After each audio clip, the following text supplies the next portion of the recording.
여러분 안녕하십니까? 토요일 아침 여수 MBC 뉴스투데이입니다. 정원이 생활 속에 자리 잡는 중요한 방법 중에 하나가 시민단체의 참여입니다. 시민단체가 직접 나서 파괴된 도시에 정원을 만드는 해외 사례를 박민주 기자가 현장 취재했습니다. 뉴질랜드 크라이스트 처치의 대표적인 건축물인 대성당입니다. 하지만 지난 2011년 지진으로 일부가 무너져 내렸습니다. 이처럼 도시 곳곳에 남아있는 상흔을 걷어내는 건설붐이 한창인 가운데 도심 빈 공간에 정원을 만드는 민간 주도의 운동이 펼쳐지고 있습니다. 그리닝 더 러블로 불리는 이 단체는 지진으로 폐허가 된 부지를 6개월 단위로 임대해 게릴라 가든을 만들고 있습니다. 조경가는 물론 대학생, 주민 동아리 등 지역 자원봉사자들이 함께 참여해 의미가 더욱 큽니다. So we started after the earthquakes to provide green spaces in the city to help it heal and provide something to look at and something to give hope. 크라이스트 처치의 한 개인 주택. 정년 퇴임을 한 노부부는 주택 안쪽에 작은 정원을 만들었습니다. 잔디마당은 3년 만에 훌륭한 정원으로 탈바꿈했고 정원은 이웃과 삶을 공유하는 힐링 공간으로 자리 잡았습니다. 이런 정원을 만드는 노하우를 전수하고 지원하는 곳은 다름 아닌 원예 공동체. 700여 명의 회원이 참여한 원예 공동체는 자원봉사로 개인 가든 프로그램을 운영하고 있습니다.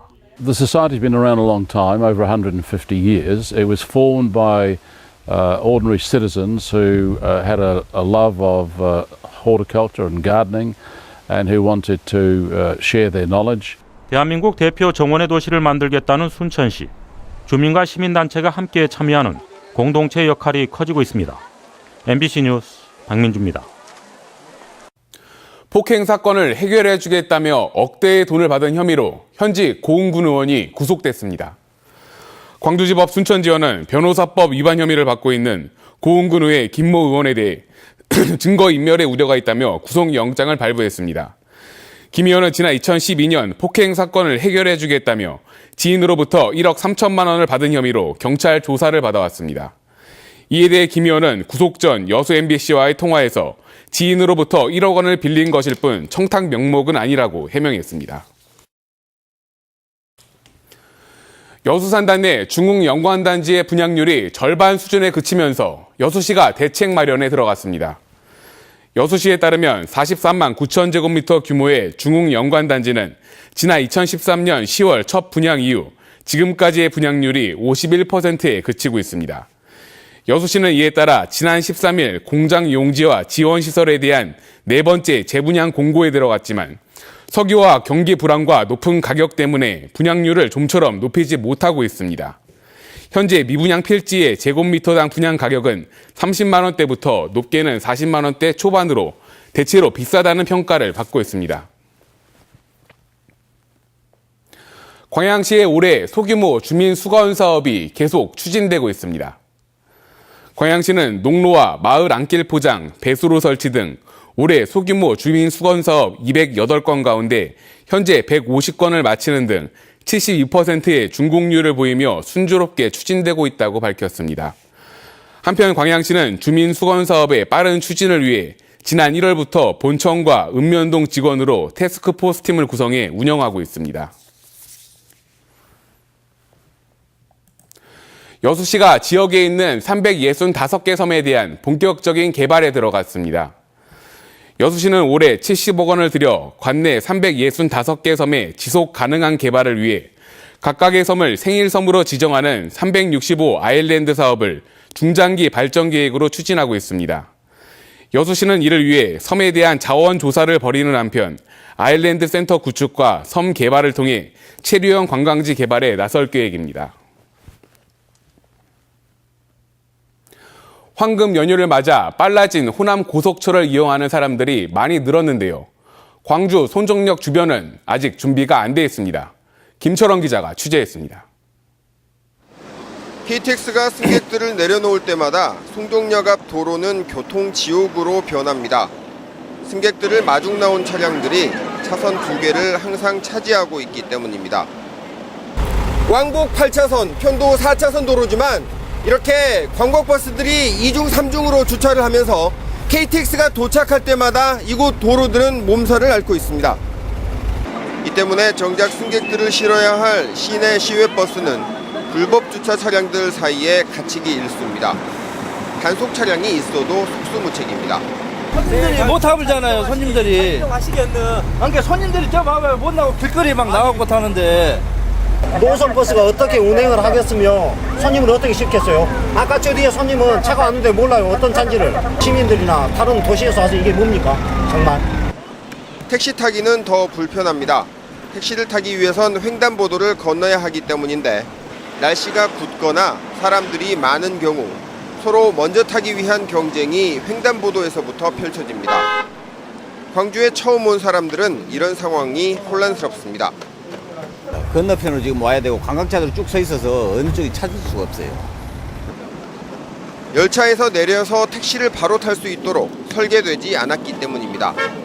승하차를 동시에 쓸 경우에는 영광통 이하까지 불법 주정 처리해서 도저히 교통 혼잡이기 때문에 KTX가 하루 40번 정차하니까 송정역은 1시간에 2번꼴로 이런 식의 몸살을 앓고 있는 셈입니다.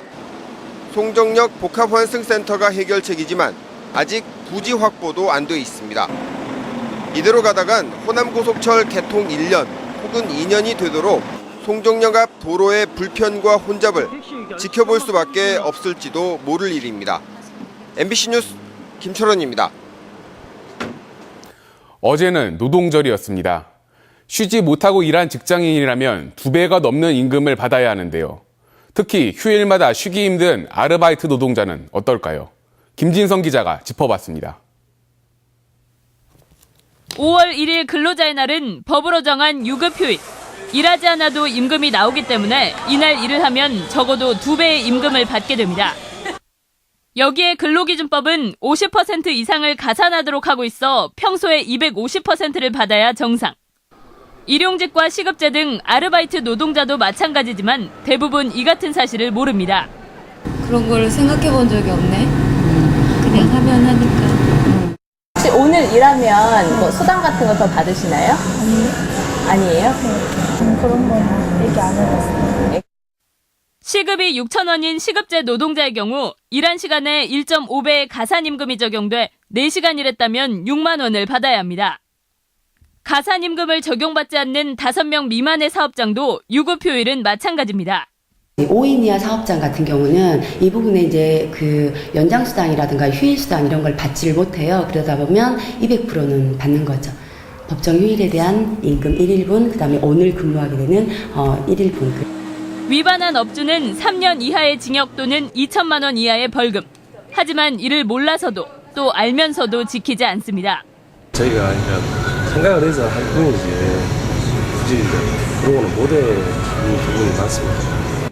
이른바 알바노조가 노동자를 알바데이로 지정해 아르바이트 근로조건 개선 캠페인에 나서고 있지만 느슨한 감독과 업주들의 무관심 속에 갈 길은 멀기만 합니다. MBC 뉴스 김진선입니다. 다음 소식입니다. 전남 지역 주요 4년제 대학들의 전임교원 강의 담당 비율이 대부분 전국 평균을 웃도는 것으로 나타났습니다. 대학정보 공식 사이트인 대학알림에 따르면 지역 주요 대학의 전임교원 강의 담당 비율은 전남대 여수 캠퍼스가 66.9%, 조선대 66.5%, 순천대 66.1%로 전국 평균인 62.7%를 넘었습니다.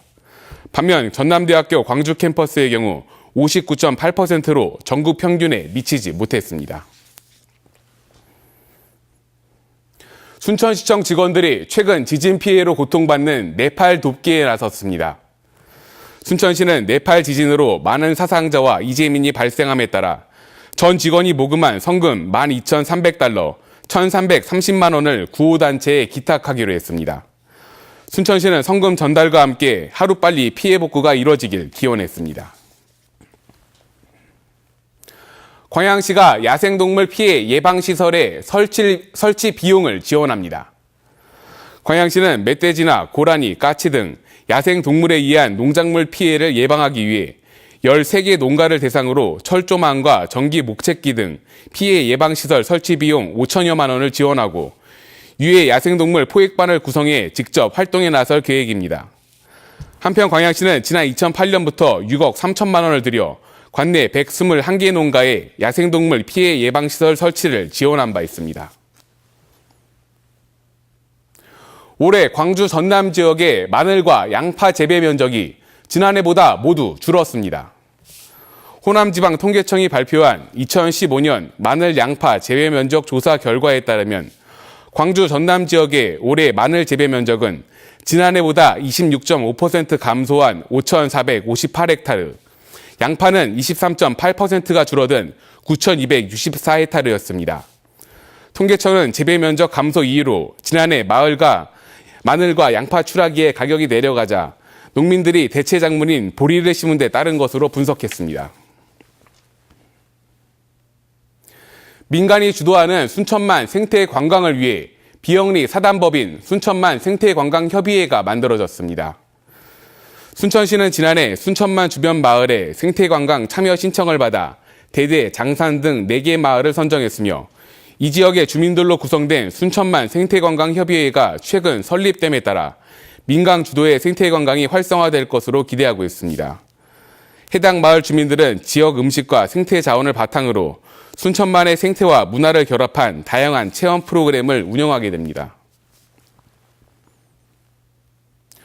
광양시가 내년도 지역 현안 사업의 추진을 위해 전남도에 지원을 요청했습니다. 광양시는 지난달 29일 도청을 방문해 중마 금호 해상공원 조성 사업과 금광 아파트에서 성안간 도시계획도로 건설, 백운산 치유해숲 조성과 옥곡 생태하천 복원 등 4건의 현안 사업 추진을 위해 도비 82억 원을 지원해 줄 것을 요청했습니다. 이에 앞서 광양시는 지난달 10일 세종시를 찾아 국토교통부와 환경부 등 정부 부처를 차례로 방문해 11건의 광양시 현안 사업을 설명하고 458억 원의 국비를 요청한 바 있습니다. 5월 가정의 달을 맞아 여수 지역 관광지에서 다양한 행사가 열립니다. 여수시에 따르면 아쿠아플라넷 여수는 메인 수조 앞에서 가족에게 평소 못다한 이야기를 전하는 사랑의 메시지 이벤트를 진행합니다. 여수 디오션 리조트도 어제부터 실내 워터파크를 개장하고 콘도와 호텔 숙박비를 어린이날과 어버이날 최고 30에서 40% 할인해주는 감사 이벤트를 개최할 예정입니다. 앞으로 한 달 동안 거짓으로 받은 실업급여에 대한 자진 신고 기간이 운영됩니다. 여수고용노동지청은 이달 말까지 부정하게 받은 실업급여를 스스로 신고하면 수급액 추가 징수와 형사고발 등을 면제하고 제3자가 부정수급을 제보할 경우 수급액의 20%를 포상금으로 지급한다고 밝혔습니다.